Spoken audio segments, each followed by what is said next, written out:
가슴속에서 우러나온 말들 13번째입니다. 난민. 교회는 어머니입니다.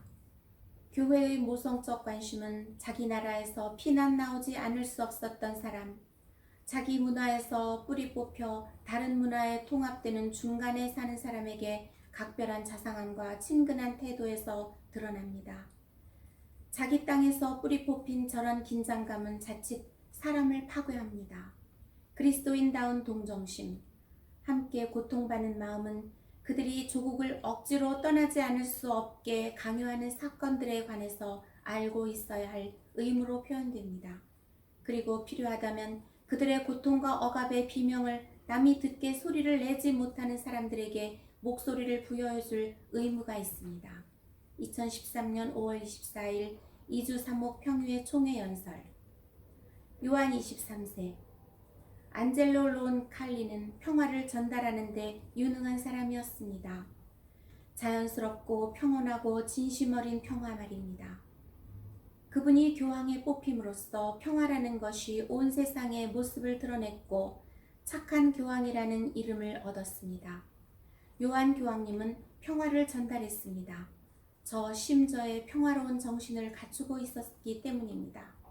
그분은 성령께서 평화를 이루시기 잠자코 있었습니다. 그리고 이 평화로운 정신은 자기를 닦는 고되고 오랜 수고의 결실이었습니다. 만일 평화가 외적인 성격을 띠고 있었다면 론 칼리에게 순종은 내면의 자세를 이루고 있었습니다. 실제로 순종은 평화에 도달하는 도구였습니다. 이것이 우리 각자에게 내리는 가르침입니다. 우리 시대의 교회에도 가르침이 됩니다.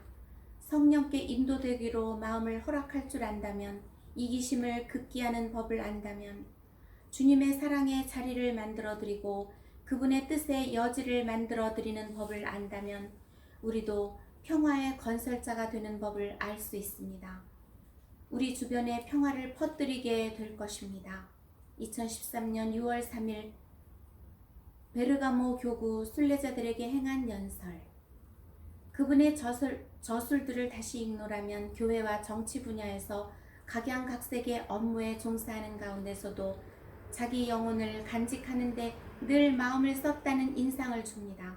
바로 여기서 그분 내면의 자유로움이 비롯했고 바깥으로 전달되는 즐거움이 생겨났으며 그분의 사목적 외교적 활동의 혈육이 발휘되었습니다. 2013년 6월 6일 교황 립 외교관 아카데미아에 행한 연설. 성 요셉. 마리아와 예수님과 교회를 수호하는 자기 소명을 요셉은 어떻게 실천했을까요? 하느님께 부단히 주의를 집중했습니다. 그분이 보여주시는 표지에 마음을 열고 있었습니다. 자기 계획보다도 하느님 계획을 수행하려는 자세를 보였습니다. 그리고 이것은 하느님이 다윗에게 요구하시는 바였습니다. 하느님은 사람의 손으로 세워진 건물을 바라지 않으셨습니다. 당신의 말씀에, 당신의 계획에 충성을 다하기 바라십니다. 또 하느님도 손수 집을 지으십니다. 성령으로 날인된 살아있는 돌로 지어진 집입니다. 그리고 요셉은 수호자입니다. 하느님 말씀에 귀 기울이는 법을 알고 그분의 뜻에 인도받도록 허심하고 그럼으로써 자기한테 맡겨진 사람들에 대해 보다 예리한 감수성을 지닙니다. 그래서 사건들을 현실감 있게 읽을 줄 압니다. 자기를 둘러싼 주변에 주의를 기울입니다. 보다 현명한 결정을 내릴 줄 압니다. 사랑하는 벗들이여, 우리는 그분에게서 하느님의 소명에 사람이 어떻게 응답하는가를 봅니다. 마음 자세로 신속하게 응답합니다. 또한 그리스도교 소명의 중심이 무엇인지도 봅니다. 그리스도입니다. 우리 삶에서 그리스도를 수호합시다. 타인들을 수호하기 위해서, 창조계를 수호하기 위해서 그리스도를 수호합시다. 2013년 3월 19일 교황 직무 계시 미사 강론. 학교. 사랑하는 소년들이여, 내가 여러분에게 학교는 왜 가느냐라는 질문을 한다면 무엇라고 대답하겠습니까? 각자의 감수성에 따라 아마도 많은 대답이 나올 것입니다. 그렇지만 모두 합쳐서 이렇게 간추릴 수 있다고 생각합니다. 학교란 교육 환경 가운데 하나입니다. 거기서 자라면서 살아가는 법을 배우고 어른스럽고 성숙한 어른이 되며 인생의 길을 걷고 달리는 능력을 배양합니다. 그렇다면 학교는 여러분의 성장을 어떻게 돕습니까? 여러분의 지력을 발달시키는 데에만 도움을 주는 것이 아니고 여러분의 인격을 구성하는 모든 요소들의 통합적 양성을 통해서 여러분을 돕습니다. 2013년 6월 7일 예수회가 운영하는 학교 학생들에게 행한 연설. 봉사. 참신한 사랑으로 복음에 봉사하겠다는 나의 뜻을 표명하는 바입니다. 교회가 그리스도 안에서 그리스도와 함께 항상 더 풍성한 주님의 포도나무가 되게 하는 데 이바지하겠습니다. 2013년 3월 15일 모든 추기경들의 아현. 타인을 섬길 준비. 사제로서 주교로서 나는 여러분에게 봉사해야 합니다. 어디까지나 마음에서 우러나는 본분입니다. 나는 그것이 좋습니다. 봉사를 좋아하고 봉사하는 일을 좋아합니다. 주님께서 내게 그렇게 가르치셨기 때문입니다. 그렇지만 여러분도 나를 도와주십시오. 언제나 나를 도와주십시오. 서로 말입니다. 그렇게 해서 서로 도와서 우리는 선을 해낼 것입니다. 지금 우리는 발을 씻는 이 예식을 거행하려는 참입니다.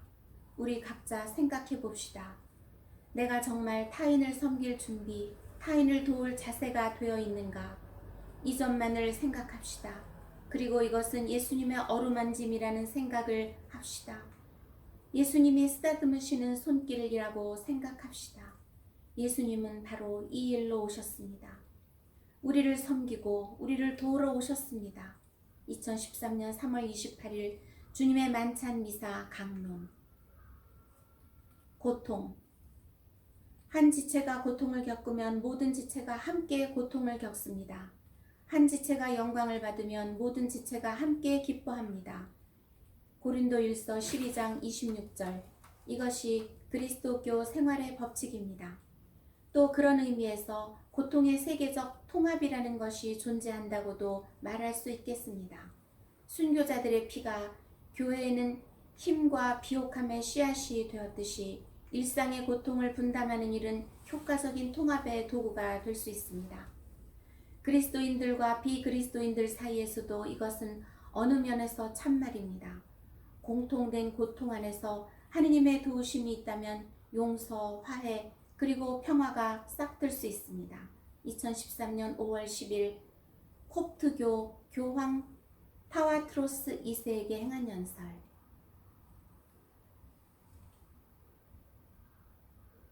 연대감.